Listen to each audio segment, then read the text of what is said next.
Hello, this is Reverend Angelia with part 11 of Works of Heart's Child Psychology and Development class. Last time we had left off talking about the child with a learning, physical, or mental health difference. So now we're going to start on how to help. Consider the pros and cons of discussing the issues, because it's not always something you want to discuss. Parents must carefully consider how and when it is best to introduce their child's problems. Because I ran into a couple teachers when my sons were, going through school, and two of them were ECE students. And we had two teachers who just said, "Oh, no, I don't like ECE kids in my class."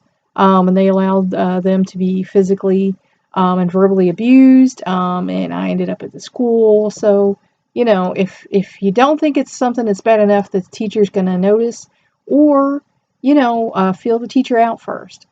See if she's someone who's willing to help your child or someone who just wants to criticize your child and really doesn't want them there and allows them to be bullied. It's a shame that there are teachers like that, but there are.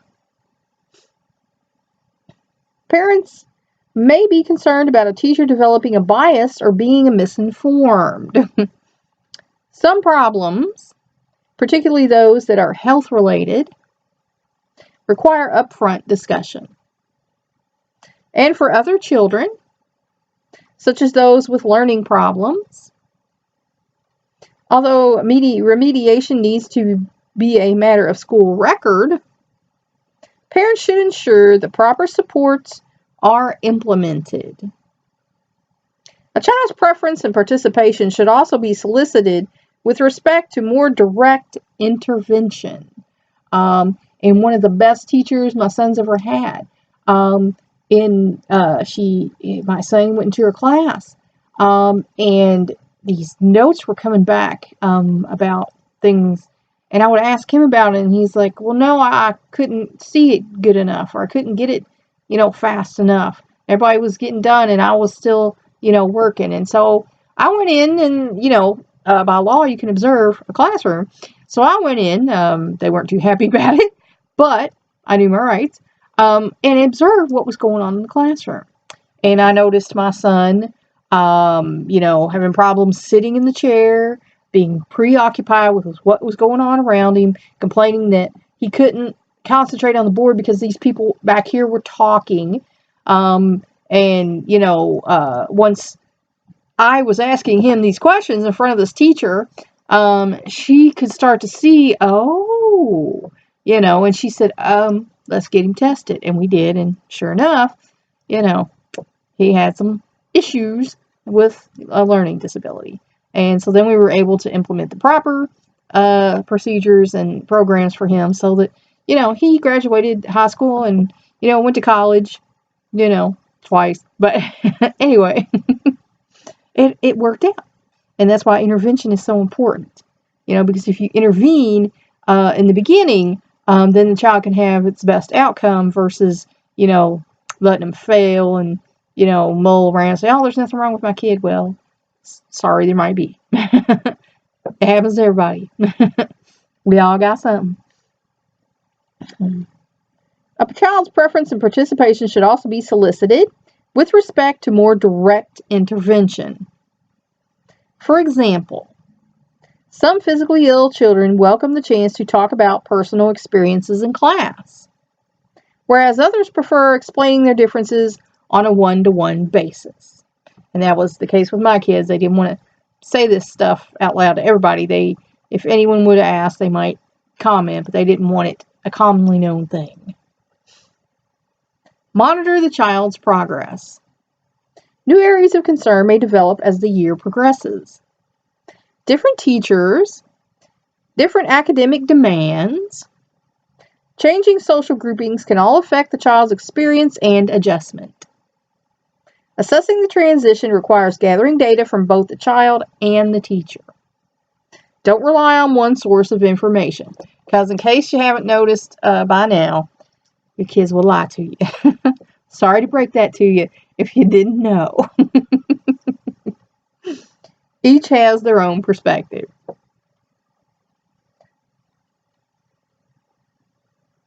Develop the child's social skills. Having appropriate interpersonal skills is essential for enhancing one's social relationships and quality of life. And my middle son, uh, excuse me, has Asperger's. He has 3 of the 5 signs of autism. But because we were told this, when he was a child, and unfortunately I had a pediatrician who said, oh, he'll never be able to, fit in society right. You might have to put him in at home when he gets older. So we socialized this child, took him to the park, let him become involved in events. Soccer was his big thing. And he socialized. He got to know people. He made friends that he's still friends with up in his 20s. And he had a great time. So, don't let experts tell you that your child will never be okay, your child will never be normal. Because my son, who has Asperger's, is the manager of a company. And he has a nice big house that he lives in with his wife. So, the doctor was wrong. You got to nurture those little people. I'm telling you. Learning and practicing techniques suitable for children with differences helps them develop and maintain friendships. And friends can offer protective value, improving one's emotional outlook and functioning. Because different kids get bullied. That's just the fact of life. The child who is under stress from family issues. Children spend a great deal of their lives in school, away from home and family. However, they carry the effects of any personal stressors with them. It is commonplace for at least half of the children in a classroom to live in a home in which there is divorce or illness or some other issue of concern. And I taught preschool, so it was pretty obvious with them. It's not as obvious with older kids, but with younger kids, it's pretty obvious. If there's issues at home, there's going to be issues, in preschool. Children are affected by events occurring around them in ways not readily obvious, and some obvious, like throwing fits. Grades and peer interactions can be negatively impacted by stressful situations at home because they stop caring. They're more worried about what's going on at home than, taking that test that's right in front of them. How to help. Coordinate systems. During a crisis or when the usual family structure is disrupted, it's important to let others know what will change. Providing alternative phone numbers, explaining different drop-off schedules, or alerting staff to a parent's decreased availability can allow others to reinforce the changes with the child and fill in the gaps where possible. But the teacher's not there to raise your child. That is your job. So, using your teachers as babysitters or your school, programs, that's not their job. Your job is to raise that child. Identify supports. Parents may wish to inform selected staff, perhaps a guidance counselor, about the particular issue so they can keep an eye on the child and provide on-site help. And we had the greatest school counselor when my kids were in elementary school, Ms. Ray. She was great. Some of the other counselors, as they moved up, I'm just going to say, well, letting the child know the specific person identified as a source of support may also be appropriate. Having this knowledge makes the child feel more comfortable seeking assistance. And when my youngest one went in and his father and I had been fighting and there was some drama, and we ended up separating and getting a divorce, I told his teacher when we came in first grade, and I told the counselor because they knew him because he'd come up behind his 2 brothers. And that way, they were able to look out for things in the classroom and not let him sit around and get sad or, distracted and not being on task. Maintain routine. Keeping to the child's regular schedule as much as possible provides stability, and children need stability. Security and hope. The predictability can decrease the child's anxiety and help him feel in control of the situation. And that's the problem with a lot of our, poorest neighborhoods is these children have no hope. They have no hope of succeeding, getting out, and taking part in their own life and being a part of society. So hope is really important to kids. You need to give them hope. General tips for preparation. Consider your child's age and stage of development. Keep in mind the typical concerns and issues confronting children at particular times in their lives. For example, most first graders need time to adjust to the demands of a full school day where they must sit still and wait a turn, because little people are not so good at that. You might have noticed.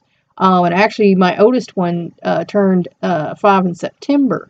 And so I knew he was a little immature. I asked if we could keep him back a year and let him start the next year. And I was told about the school board, no. But then when we got in there, the teacher said, well, yeah, you probably could have, so there we are.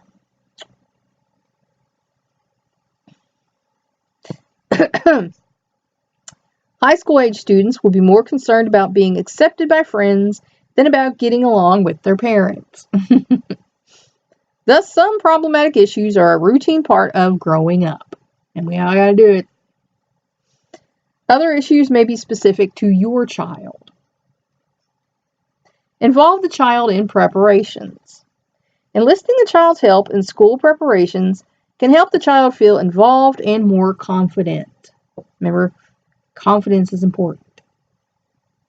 Parents should guard against going overboard. Decide how much to prepare and when to start the preparations according to the child and the issue. Preparing the second grader 3 weeks before school may be too soon. My mother was always over-prepared.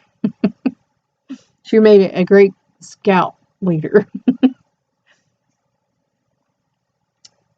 Preparing the second grader 3 weeks before school may be too soon, overly ambitious, and counterproductive. But acquainting a new middle school student to the school route, school layout, and neighborhood friends in the weeks before can ease the beginning jitters. Because you go from this usually one floor, building with like the first grade, second grade, third grade hall, to suddenly this 2-story building, because most middle and high schools are 2-story buildings. And it's like, holy cow, how am I ever going to get around and find my classes? This is crazy. So, going to the orientation with middle and high school students is important because that will help them, be more comfortable when school starts and they won't walk in the door just automatically feel lost. Don't forget to begin by establishing the back-to-school routine, such as bedtime, decisions about homework time, and after-school activities with your child before the first day.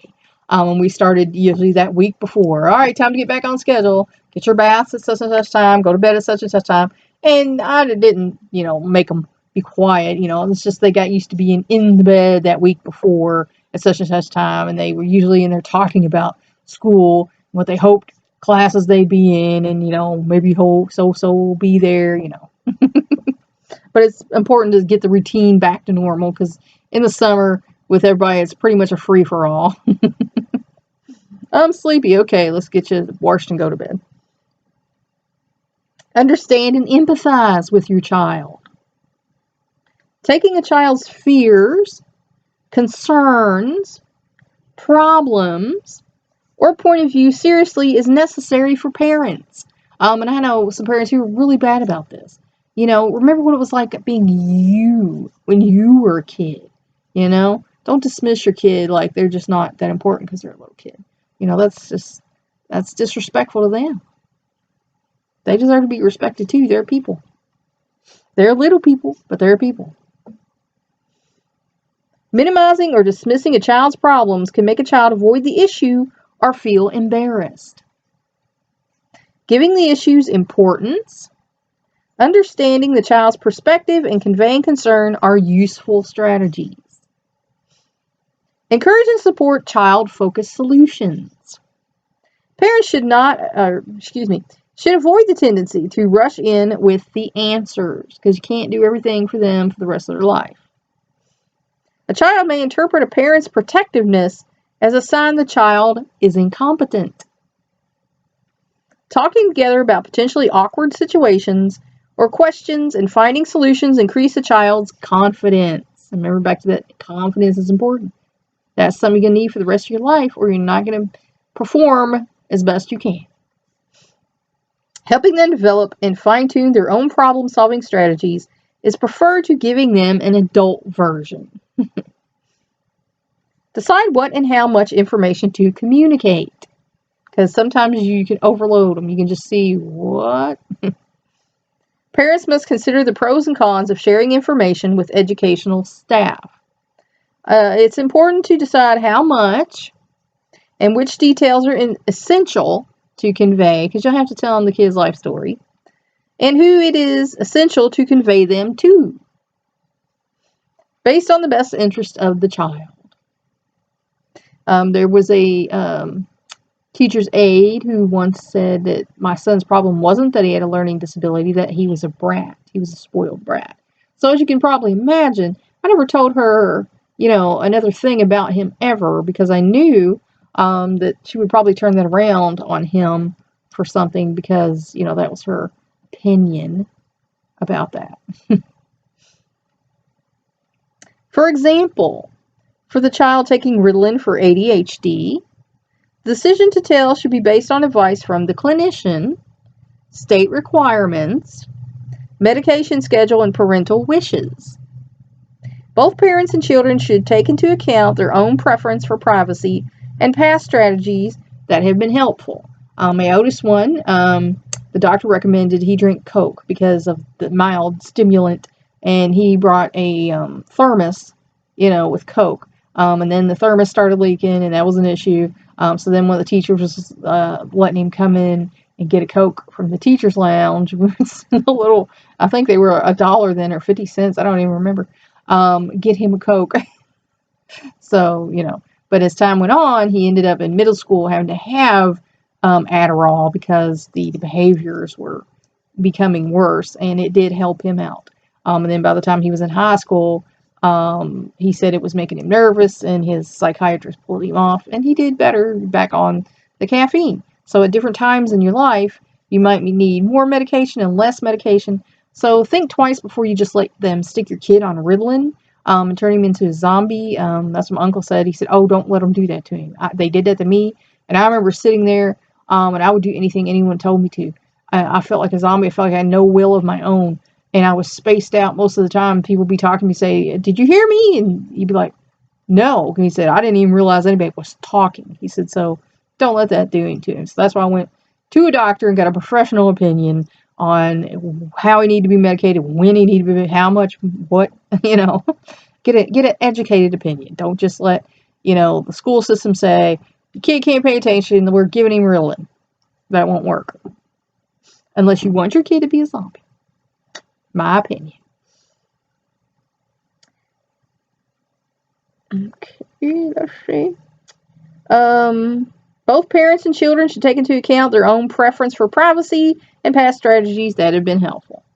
Have appropriate expectations. Because your kid is not an adult, you cannot expect them to act like little adults. That is just ignorant. Parents, teachers, and children should be realistic about their particular challenge and the criteria for success.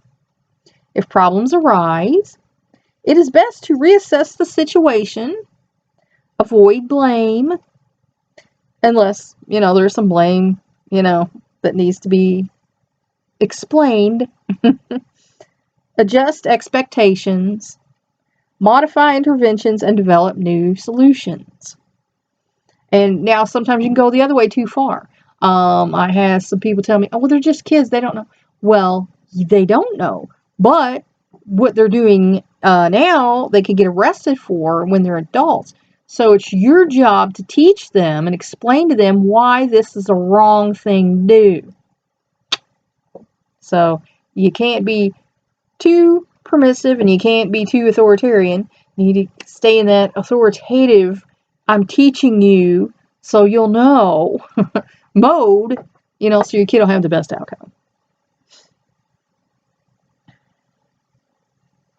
Also be aware that after the freedom of summer, everyone needs time to adjust to the school schedule. Because they've been out playing all summer and having a ball.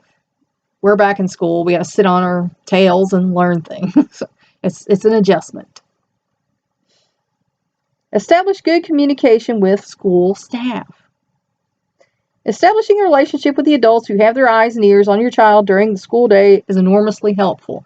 And according to one of my sons, because I was very involved, I got volunteer awards, at the schools. But I would talk to the teachers, I would talk to the counselor, I would talk to the principals if that needed to be done. And one of my son's teachers, said that this is what happened one day when I came in and there was something I wanted to discuss, and I was going to this person's room. And this teacher said, "Oh no, here comes Miss Coleman again."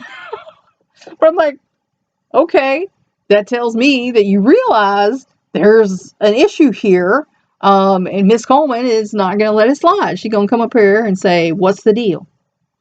I know my kid's not perfect, but I'm hearing this and I'm seeing this. What's the deal? Anytime it's not balancing out for you. If your kid's telling you one thing and the teacher's telling you one thing, the kid might be lying to you. But I've had teachers lie to me. So teachers aren't perfect either. But you got to find the balance. You got to figure out what exactly is going on. If you notice there's an imbalance and poor performance from your child, that you feel like he's smarter, and at home he's smarter, and he tells you things. That's a problem with one of mine, that he can get it out of his head and tell you everything. But getting it down on paper, that's a whole nother story. So, anytime you see this stuff ain't quite gelling, that's when you need to step and say, "Hey, something's going on here. I want to find out what it is." Because that's your job as a parent, find out what it is so you can help your child be the best they can be. Parents can gain particular insight into the child's progress from those people identified as being most knowledgeable about the problem. Both parents and teachers should strive for a collaborative relationship. And like I said, that's what I tried to have with the teachers. Some teachers are not down with that. This is my classroom. True, my child is in your classroom though, so we need to figure out what's going on, because I had one with motor in middle school who kind of put that to me, and I was like, okay, but this is my child and I want them to succeed. They're not succeeding. We need to figure out what's going on so that we can fix that so that he can succeed. So, I ain't gonna say be, afraid of teachers, but don't. And I'm gonna have to pause this for a minute because someone's being rude and ringing my phone. Okay, it was nobody wanting nothing. Monitor situations and intervene promptly. Evaluating a child's problems and changing the academic program are best accomplished as soon as possible. As soon as you realize there's a problem. Parents and teachers should continually assess the degree to which a behavior or issue is interfering with learning or with peer interactions. Because that's one of my child with ADD's problem is there was some impulsiveness towards other children. They would do something to make him unhappy, and then his reaction was not, something that was suitable. So something we had to work on is the impulsivity. For example, finding out early if the shy child has a social phobia or the precocious child is gifted facilitates obtaining suitable intervention. Monitoring requires parent involvement in all aspects of a child's educational life. The academic, personal, emotional, and social. However, both parents and educators have a responsibility for recognizing and helping the children within their care. And I've had some parents tell me, "Well, I didn't have the best relationship with my parents. I didn't know." Okay, well, let's think about when you were a kid and how this made you feel. If your parents treated you, a certain way, or you felt neglected or rejected or whatever, how did that make you feel?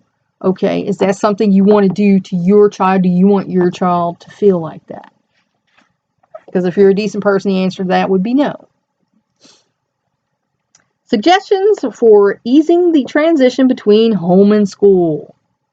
The first day of school is an important milestone in the life of both parents and child. And I'll admit it, I cried every time. Every child I had, all three, first day they went to school, I cried afterwards. I got in my car and went to school, but I cried as soon as I saw that bus leave. Parents play an important role in helping to prepare that young child and giving them the self-confidence necessary to negotiate the new environment. Here are some suggestions for doing so. Number 1, recognize that the first day of school is an important event. For some children, this is the first real separation from parents. For others, with extensive nursery school experience, it may not be. Nevertheless, it is a new environment. Young children need support and encouragement. Number 2, remember that learning to like school and liking to learn are related. The child begins to form an attitude toward school from the first day. And parents must show positive attitudes towards learning and schooling. And that's something I used to get on their dad about is, if every now and then he I hated school, slide out. And I'd be like, no, there's got to be something you liked about school, and of course, he didn't like me always trying to put a positive spin on things he said, but it's important. Children learn what they live. Number 3, explain to the child what to expect and answer questions honestly. Children often want to know how long school will be and how they would get there and back. Answering these practical questions helps a child prepare for the day. Number 4, allow the child to visit the kindergarten if possible. Some school districts have a day set aside to allow next year's class to visit a kindergarten and perhaps even meet their teachers during the spring before they enter the class. And that's back to the orientations thing. Orientations are important. They get your child ready, the mindset ready to start school. Number 5, create a normal routine atmosphere in the home. It's important to create a routine during the first few days of school. For example, getting up at a certain time, eating breakfast, following a routine when the child arrives home after school, like we had snack time, and the like. This gives the child a sense of security. Number 6, show an interest in the child's day. Children are often excited about what is going on in school and want to share it with parents.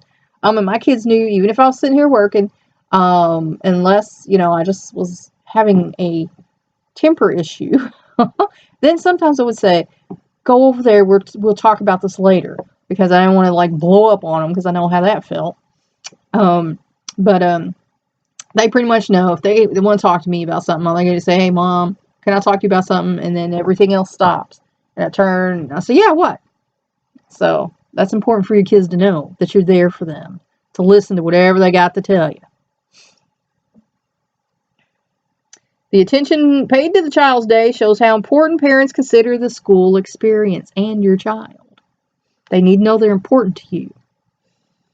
Number 7, give the child a chance to play at home.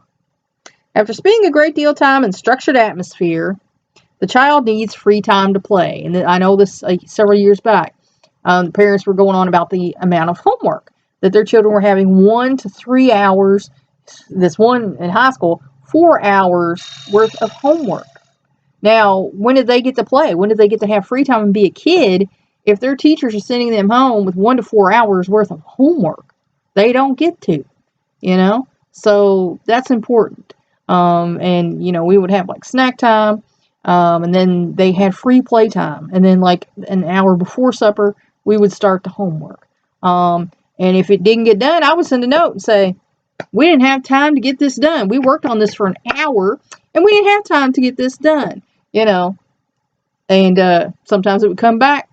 Sometimes it wouldn't come back. But, I feel like if you're giving a kid more than an hour's worth of homework, that's insane. You're denting into their life. You're denting into the parent's life, because I didn't have time to sit there for more than an hour. I had my own business to run. I had to help them with their homework. I had supper to cook. I had a house to clean, laundry to do, baths to get done, and kids to put to bed. So, teachers, think about that. If you're trying to give your kids more than an hour worth of homework, it's just from a parent's point of view, we just don't have time for that. We just don't. And that's the reality, and I've heard teachers say, well, parents don't care. Parents don't want to make the investment. Well, that's not it. We do care. There are those of us who do care very much, and we want to make that investment in our child. But, we do have a life outside of homework. That's just the way it is. Number 8, accent the positive. It's best to praise children when they have done something positive. Too often, parents and teachers focus on the negative. And that's what you see. That you don't hear someone say a thing to their kid until the kid does something bad, and then they're yelling at them. And we had a chart where we had tallies and we had stickers. And if you did something good, you got the sticker. And if you did something bad, you got a tally. At the end of the week, that was totaled up, and you would get your allowance based on, that. So you wanted to have more stickers than you did tallies.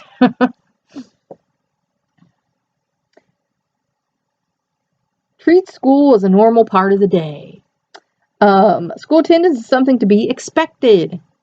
If the child shows anxiety, try to find out why and offer gentle encouragement. Because they're going to have to grow up and become an adult and probably have to have a job. So, they have to learn attendance is important, because if they're, going out sick all the time, are they going to keep that job? Probably not. Help the child with the frustrations and disappointments that occur ever so often. Every now and then, something will not turn out the way the child would like. We all experience that every day. The child needs to learn to cope with these little disappointments. It's important to acknowledge the child's feelings and neither belittle nor exaggerate what has happened. Avoid comparisons between children, and I see parents do this, and it bothers the crap out of me. Any comparisons can be harmful and set up competitive situations that is not in the best interest of either of the children, and this can ruin their relationships for life. I know a family where the mother thought that was cute. She set up competition between the two of them, and they're men in their 50s and 60s today, and they still have a problem getting along. They're getting better, but they have a problem getting along because the mother set up this competition between them, and that's a shame. And you should not do that to your kids, because they're going to ruin their relationships. I mean, if you have brothers and sisters, that's built-in friends for life. And you're going to ruin the relationships between these kids by your, little need to control things and try to get one where the other one is or whatever. But you're going to ruin their relationships, and that's a shame. Get to know the teacher and participate in school activities. A good relationship and good communication between parent and teacher helps keep parents aware of what's going on in the class and how the child is doing, and that's important to be involved. Becoming involved in school-related activities, such as the Parent-Teacher Association, I was on that, and volunteering when possible, and I did when it was possible. Reflect the parent's interest level and seriousness about the child's education. Because that's why I used to tell my kid, this is your job right now. You're too young to have a money job, but your job in school is to go to school, do well, get good grades, because then you can get good grades. Then you can get scholarships to go to college. And then once you get a good degree from college, then you can get a job that pays more money. So I linked it all together so they understood that their performance was important. And as you probably heard, that was our bell. So I hope you enjoyed this lesson, and I hope you find this educational and informational, and I will leave the link in the description so that you can donate to help me make ends meet and keep doing this. So until next time, that's it.